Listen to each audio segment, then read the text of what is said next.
Hi, welcome to Irish Angling Adventures. In this video I'm going to be showing you how I tie my up and over rig for fishing in Norway. So the main stuff you need, so for my main body I'll be using Rovex 100 pound.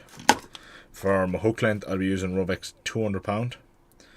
Hooks I'll be using Moscato Shocknessy's 6 I'll be using, this will be a pedal setup.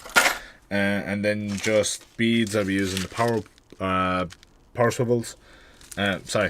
For swivels I'll be using power swivels, and then just a few beads, obviously not that many, just a few. Then for the up and over part I change it slightly for these rigs just because of the pressure that'll be put on the rig if I end up getting a fish. But you'll need bent rig clips, some crimps, and I'll be using as well just a normal pulley bead just because it's going to be used just for the weight. So first of all I'm going to take off my hook length first. So about 3.5 feet of it. I'm not going to show you my tying knots because it's not very interesting. But I'm going to be using, as I said, a pedal setup. So I'll be using 6.0 Moscato Shocknessy's.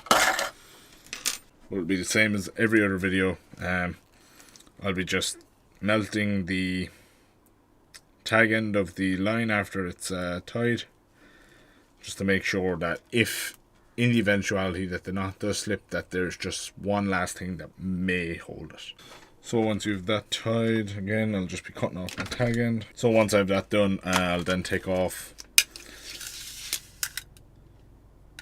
about 2.5-3 feet of 100 pound. Again, just because these rigs, they're generally, well, I generally like to tie them very long for shore fishing. Here, for over there, because of the depths we're fishing, I tie them just a little bit shorter, because I find that if it gets a little bit too long you end up tangling everywhere. But the up and over rig is ideal for presenting baits on the bottom, tight to the bottom, so it's good in that sense, as opposed to your traditional pulley rig, which can act as almost a flapper if you have a bit of current. So this will just keep it tight to the bottom. So once I have that done, what I'm going to do then, so this is my 100 pound, so this is the main body. I'm going to tie or put on a piece of silicone tubing just to protect the knot. So a piece of silicone tubing. Then what I'll do is I'll put on a bead, a pulley bead, bead again, and then a piece of silicone tubing to top it off. So this is just what it looks like once it's done. So it's a piece of silicone tubing, a bead, pulley bead, another bead, a piece of silicone tubing. So for this pulley bead here, I change it slightly because there's nothing for a weight to clip onto there. What I do is I'm going to get one of the Gemini big bait clips, and I'm just going to kink the top eye on it. So all I'm doing is pushing it in and just bending the top eye just a touch. So hopefully you can see this. So you can see the top eye there is just slightly bent, and that just enables it to be clipped on to the swivel, and then I'll just bend it all back in. So I've done this to 1,000 rigs, or I've done this to 1,000 of rigs, and I've never had an issue with it on clipping, or not on clipping, but bending out. It doesn't seem to weaken the weight clip at all, so I'm happy using it all the time for all my up and over rigs. So once you've that on, what I'm going to do next is where it slightly changes. So what I'm going to do is grab just a normal swivel. This isn't a heavy swivel or anything, it's just a normal swivel. And then I'm going to grab one of the Gemini bent bait clips. So I'm just going to clip the swivel onto the bait clip like so. And what I'm going to do then is I'm going to slide the bent bait clip on first. This way. Then I'm going to put on a crimp, a piece of silicone tubing. So the silicone tubing kind of acts as a bit of a spring in this situation. A bead,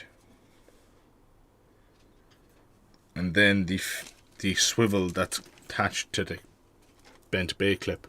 So I'm just going to slide that on. So then you get this.